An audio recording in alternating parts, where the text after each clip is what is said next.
ბევრი რამე მოფიქრებული ექნებოდათ. ერთი მხრივ კარგია ის, რომ ჩვენ გვაქვს რაღაცა ვადა 2019 წლამდე, კარგია რომ ავერიდებით ისე რაღაც შოკურ თერაპიას, რომელსაც საკმაოდ მიჩვეულები ვართ ქართველი ხალხი. მეორე მინდა ვთქვა, რომ თქვათ კომპლექსი უნდა იქნას ესევე მიღებული. აუცილებელი არის საყოველთაო დაზღვევა მოყვეს ამას.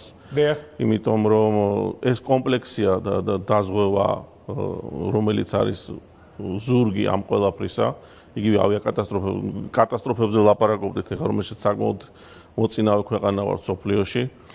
უამრავი ადამიანია დაღუპული ამ ავარიებში საქართველოში.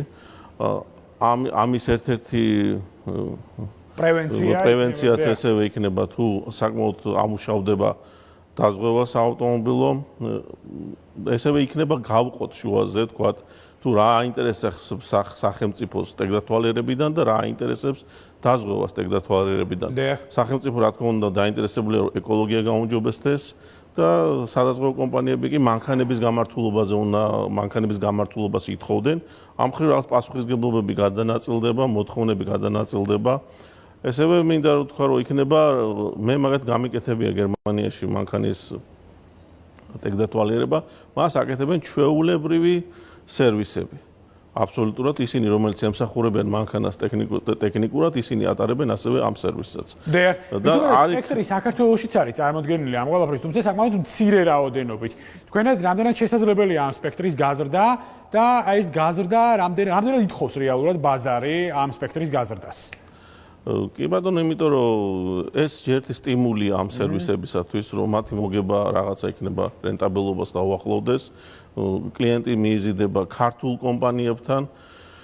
თუ კიდევ ახალი ოპერატორი შემოვიდა, მან ახალი ცენტრების მშენებლობა დაიწყო, რა თქმა უნდა, მან ეს ფული უნდა ამოიღოს და ეს თავისთავად გააძვირებს თვითონ ამ მომსახურებას და თუ უკვე არსებულ ინფრასტრუქტურას დავეყრდნობით, შესაძლებელია ფასმა ამის ნიადაგზე დაიკლოს, რადგან ადამიანს ახალი ცენტრის აშენება არ მოუწევს, ახალი ფულის ჩადება არ მოუწევს და შესაძლებელია ფასიც უფრო მინიმალიზებული გახდეს აქედან გამომდინარე. კი ბატონო, და ბატონ დავითთან გადავდივარ ჩემი შემდეგი თვით და აუცილებლად დაგებრუნდებით ბატონო ბაკური, რეალურად ეხლა ბიზნეს აქტივობას დაუბრუნდეთ კლავინდებურად, რა თქმა უნდა, ბიზნესის ნებისმიერი სპექტრისთვის, რომელიც სატრანსპორტო მიმართულებას მოიცავს, რა თქმა უნდა, ძალიან დიდი პრობლემაა ტექნიკურად გაუმართავი ავტომობილების საკმაოდ დიდი წილი ბაზარზე. თქვენი აზრით, ბიზნესი ამ შემთხვევაში ეს იქნება თუ არა ბენეფიტების წინაპირობა ბიზნესისთვის, რომელიც საკუთარ ოპერირებას ამ შემთხვევაში მხოლოდ და მხოლოდ გამართული ასპექტებით ახორციელებს და რეალურად ეს რა შეღავათი იქნება ბიზნესისთვის მთლიანობაში, რომლებიც სატრანსპორტო მიმართულებით არიან ჩართულნი. ზოგადად ავტოპარკი გაახალგაზრდდება. ეგ არის ყველაზე მნიშვნელოვანი.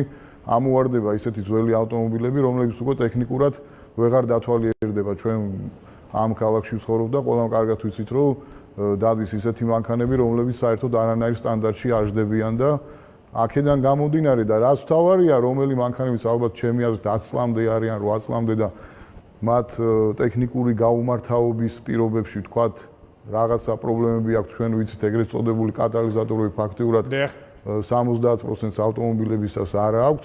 ეგ შესაძლებელია რომ შემოიტანოს რომელიმე კომპანიამ, რამოდენიმე კომპანიამ და გავმართოთ ეს ყველაფერი და ვიღაც გაჩნდება პატარა ბიზნეს ინტერესები. თუმცა ზოგადად რო ავიღოთ ეს კანონი, მხოლოდ რაც ტექნათვალიერებას შეეხება, კანონიც არ არის, ეს არის უბრალოდ მოთხოვნა სახელმწიფოსი.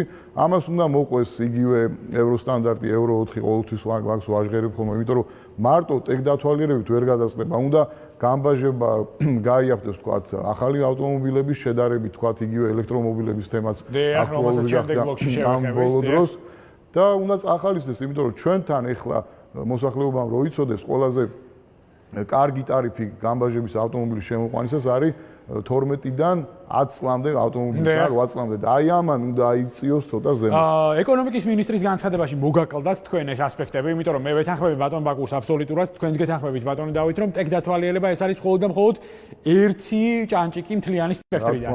მოგაკლდათ თქვენ ეს ყველაფერი ბატონი ეკონომიკის მინისტრის განცხადებიდან. ნუ ეს სხვა თემა იყო, ჩვენ ისევ მიუბრუნდებით იქ მარჯვენა საჭიანების აკრძალვის თემაც მარტო არ გადაწყვიტავს ამ პრობლემას. ჩვენ აუცილებლად უნდა მივიდეთ რაღაც სტანდარტამდე, რომელიც ჩვენ ახლო ქვეყნებს მეზობლებს აქვს და უნდა გადავიდეთ რაღაც სტანდარტზე. ეს იქნება ჩემი თხოვნა, აქვე გამოვიყენებ და ნებისმიერი წინ გადადგმული ნაბიჯის სტანდარტებთან დაკავშირებით ჩვენი მოსახლეობისათვის და იგივე საცობებისას, რომელიც ქალაქში არის, იმიტომ იქნება წინ გადადგმული ნაბიჯი.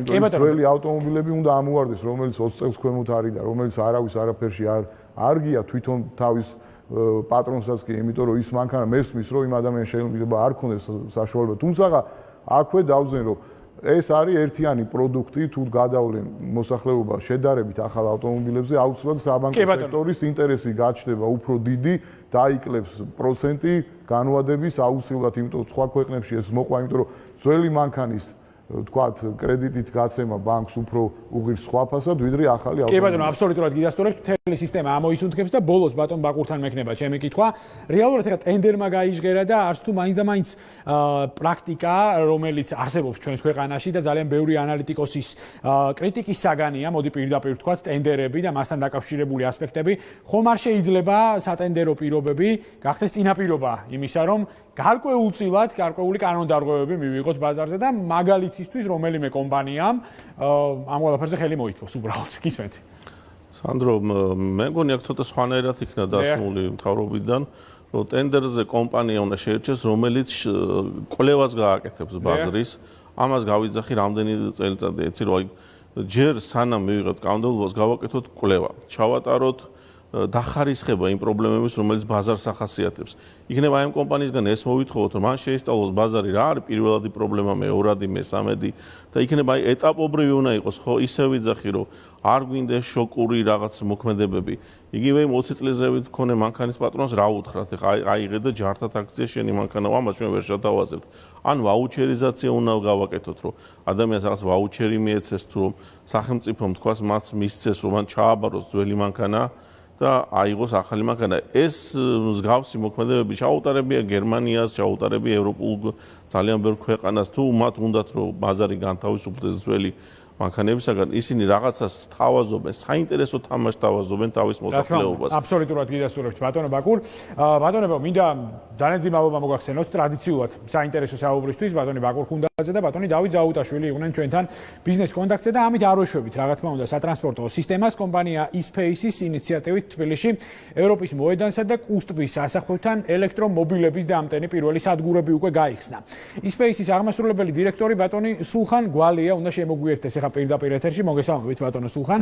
ძალიან დიდი მადლობაა რომ გამონახეთ დრო და იღებთ მონაწილეობას ჩვენს გადაცემაში. გთხოვთ. ბატონო სულხან, ამ შემთხვევაში მიმოვიხილოთ მთლიანი სისტემა, რამდენად იძლევა საშუალებას მთლიანი სისტემა, რომ ქვეყანაში ახალისდეს ელექტრომობილები, ელექტროტრანსპორტი და ლოჯისტიკური ხაზი. რა პრობლემების წინაშე დგას მთლიანობაში ლოჯისტიკური ხაზი?